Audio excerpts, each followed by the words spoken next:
Good morning students. आज आप लोग समास पढ़ेंगे।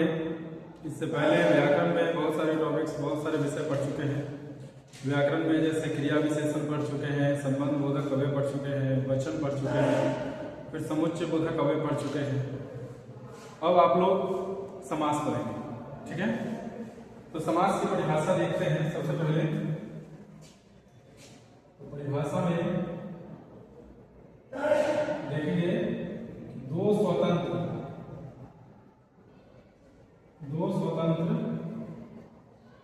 एवं सार्थक शब्दों के मेल की प्रक्रिया को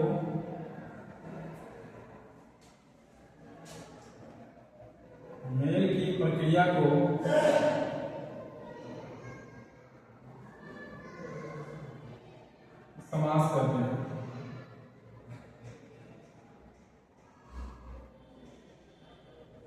ठीक है, मेल की प्रक्रिया को समास कहते हैं।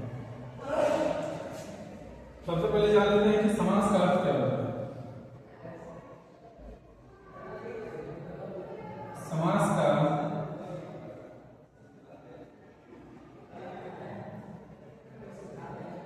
शाब्दिक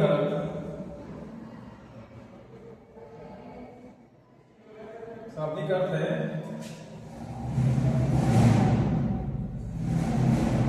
संक्षेप या संक्षिप्तीकरण। ठीक है, समास का शाब्दिक अर्थ है संक्षेप या संक्षिप्तीकरण। अब एक और परिभाषा देखते हैं जो हिंदी के पाणिनि कहे जाते हैं। हिंदी के पाणिनि कहे जाते हैं। उनकी परिभाषा है, जिनका नाम है कामता प्रसाद गुरु।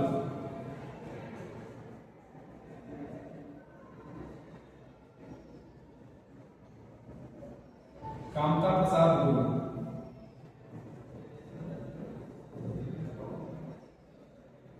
इनके अनुसार परिभाषा दी गई है,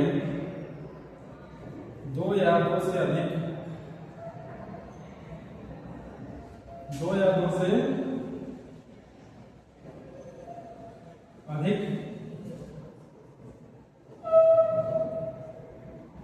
शब्दों के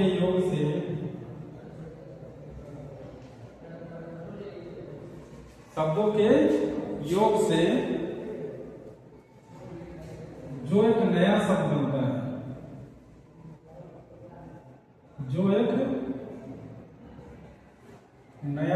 बनता है,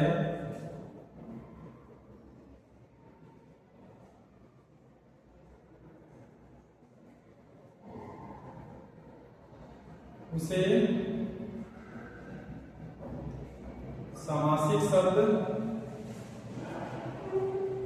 समासिक शब्द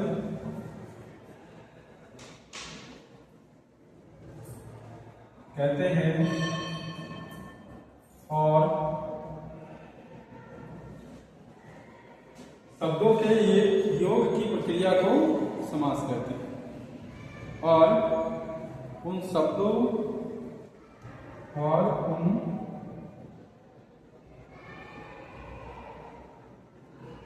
के योग को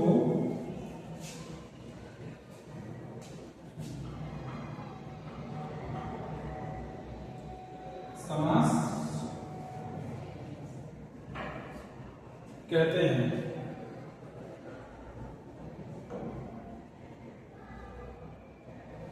ये है कामता प्रसाद गुरु के द्वारा दी गई परिभाषा समास के संदर्भ में। कामता प्रसाद गुरु को हिंदी का पाणिनि कहा जाता है। आप लोगों को मालूम होगा कि पाणिनि किनका नाम है। अष्टाध्यायी के रचयिता महर्षि पाणिनि थे। वह संस्कृत व्याकरण था। उसके बाद प्राकृत व्याकरण हुआ। हेमचंद्र जिसके लेखक हैं, उनको प्राकृत का पाणिनि कहा जाता है। इसके बाद हिंदी व्याकरण के पाणिनि कहे जाने वाले गुरु हैं कामता प्रसाद। ये द्विवेदी युग के कवि हैं। हिंदी साहित्य का इतिहास अगर देखा जाए तो ये द्विवेदी युग के हैं।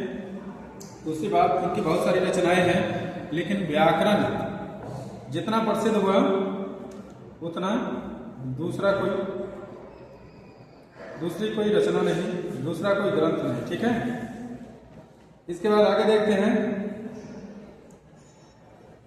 समाज से संबंधित प्रमुख शब्दावली। इसके आगे देखते हैं समास से संबंधित शब्दावली।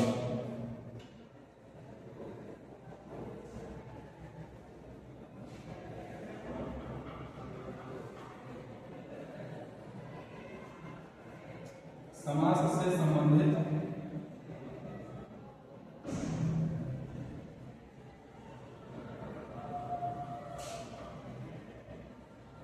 प्रमुख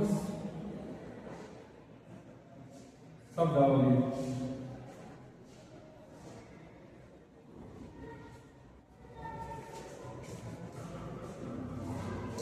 पहला शब्द है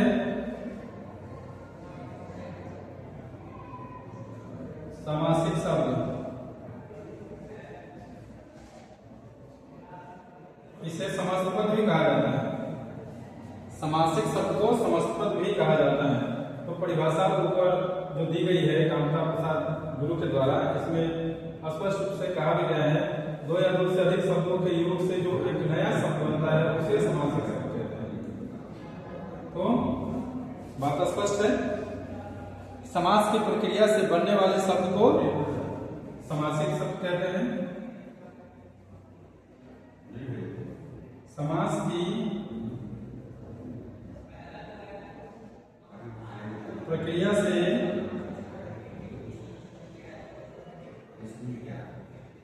बनने वाले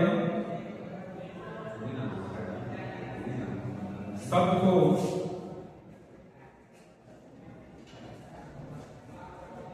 समासिक शब्द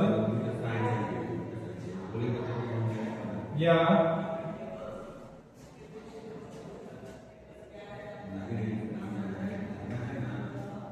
समासपद कहते हैं।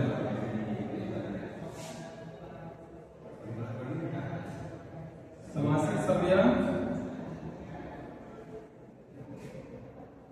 समासपद कहते हैं।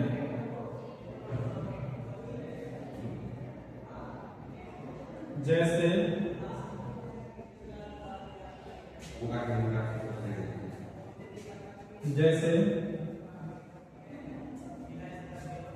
महाजन, पंचवटी, प्रतिदिन,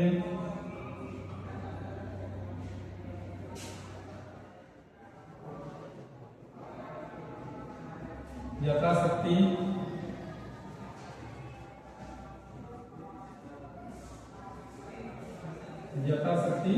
आदि, ये सब समासिक पद है। समासिक शब्द समासपद। इसके बाद दूसरा जो है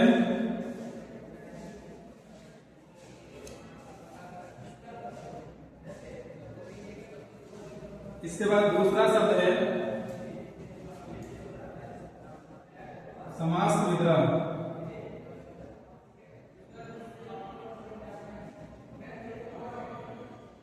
समास विग्रह दूसरा शब्द है। यह समासिक शब्द को समस्त पद को अलग अलग करने की प्रक्रिया है। अर्थात पुनः जिस स्थिति में यह समासिक शब्द होता है ठीक उसी स्थिति में लाना ही समासिक विग्रह कहलाता है। ठीक है, तो परिभाषा हम लोग देखते हैं।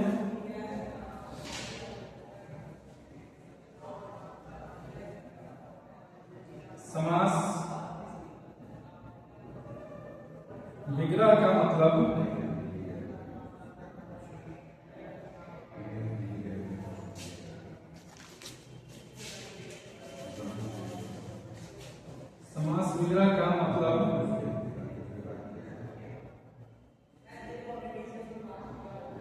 समास का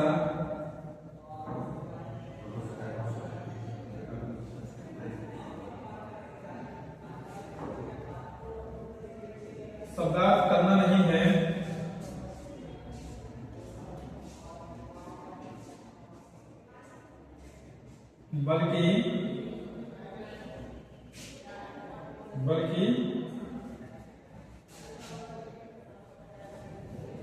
समस्त पद का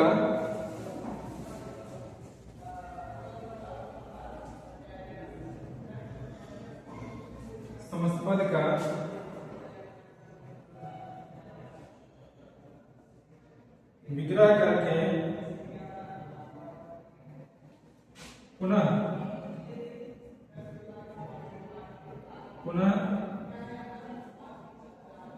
पहले वाली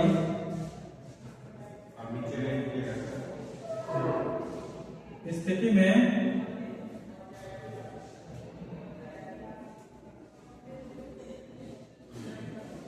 लाने की प्रक्रिया है।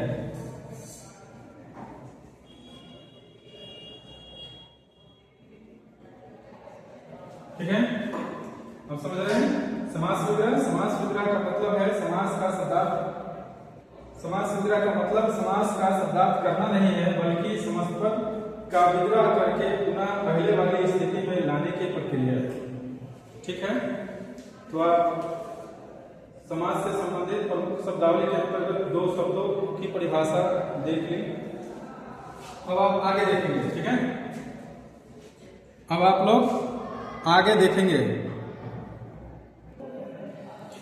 इसके बाद हम लोग समास के भेदों को देखते हैं। ठीक है, समास के भेदों को देखते हैं। तो इसके 6 भेद हैं।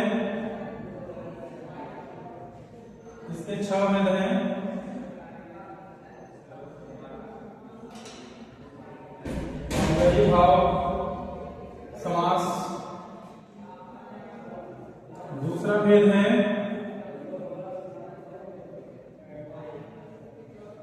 तत्पुरुष समास,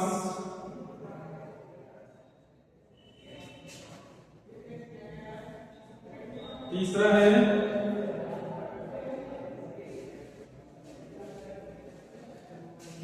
इसमें समास जोड़ लीजिएगा आपको। तीसरा भेद है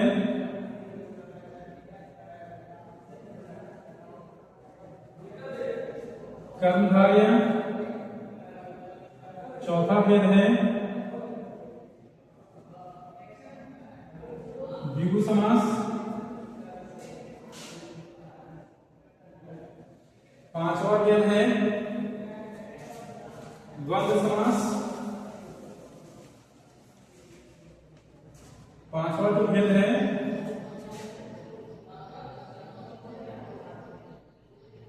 द्वंद्व समास है।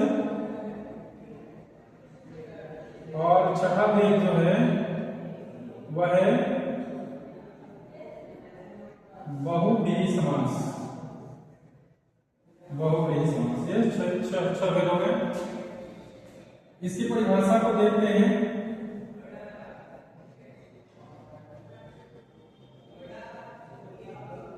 अव्ययी भाव समास की परिभाषा देखते हैं। परिभाषा में यह कह सकते हैं जिस समास का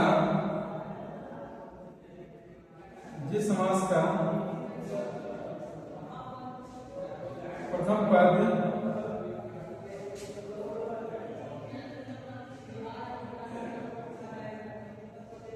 अव्यय हो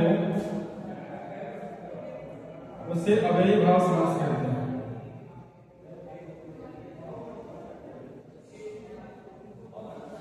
उससे अव्ययी भाव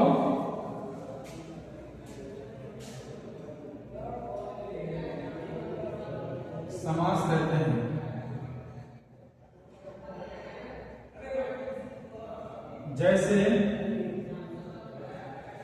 जैसे आप देखेंगे यथाशक्ति, इस समस्त पद में आप देख रहे हैं कि यथा और शक्ति। यथा जो है वह अव्यय शब्द है। विग्रह करने पर क्या निकलेगा? शक्ति के अनुसार। ठीक है, यथा का मतलब अनुसार होता है।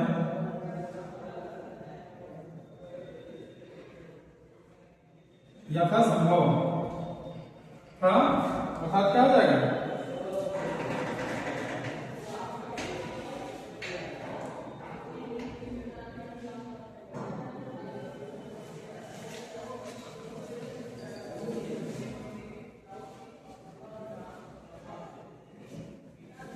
जैसा संभव हो।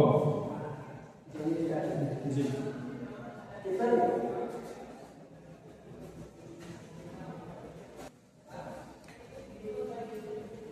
जैसे प्रतिदिन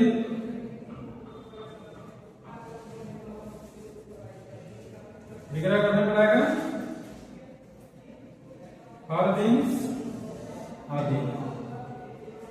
इसके बाद आप दूसरा भेद देखेंगे। दूसरा भेद है तत्पुरुष समास। इस समास की परिभाषा है जिस समास का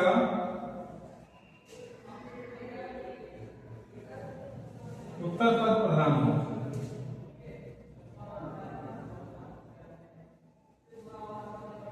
उसे तत्पुरुष समास कहते हैं।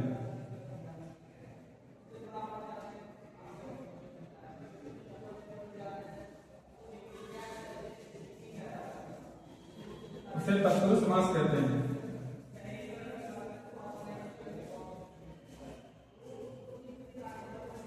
जैसे चिड़ी मार,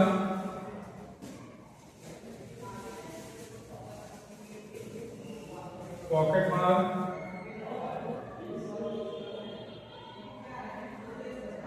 विहागत,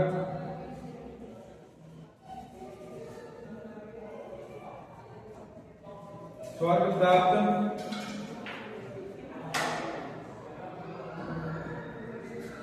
विग्रह करने में क्या होगा? चिड़ी मार का हो जाएगा चिड़िया को मारने वाला,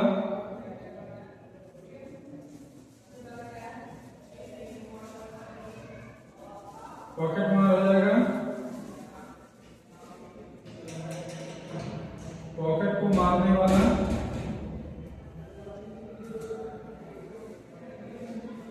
ग्रीक हो जाएगा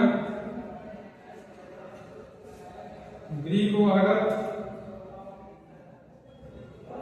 अर्थात ग्रीक को आया हुआ तो घर में आया हुआ। स्वर्ग प्राप्त का हो जाएगा स्वर्ग को प्राप्त। ठीक है, ये तत्पुरुष समास के उदाहरण है। इसके 6 भेद हैं। इसके 6 भेद हैं। 6 भेद में है जैसे कारक आप लोगों ने पढ़ा है, कारक के 8 भेद होते हैं। 8 भेद में से 2 को निकाल दिया जाता है, कर्ता और संबोधन को। इसके अलावा जो 6 भेद बचता है वह 6 भेद तत्पुरुष का भेद होता है। जैसे कर्म तत्पुरुष, दूसरा है करण तत्पुरुष, तीसरा है संप्रदान तत्पुरुष, चौथा है अपदान तत्पुरुष, पांचवा है संबंध तत्पुरुष और छठा है अधिकरण तत्पुरुष।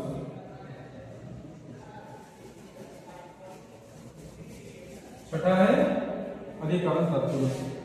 जब आप तत्पुरुष समास को कहीं अलग अलग करते हैं, उसके समस्त पद को अलग अलग करते हैं अर्थात विग्रह करते हैं, तो जो भी विभक्ति आती है वह उसका भेद होता है। तो विभक्तियों का जो लोप हो जाता है उसके अनुसार हम निश्चित करते हैं कि कौन सा तत्पुरुष से कर्म है, करण है, संप्रदान है, अपदान है, संबंध है या अधिकरण है। ठीक है, तो अब आगे बढ़ते हैं हम लोग।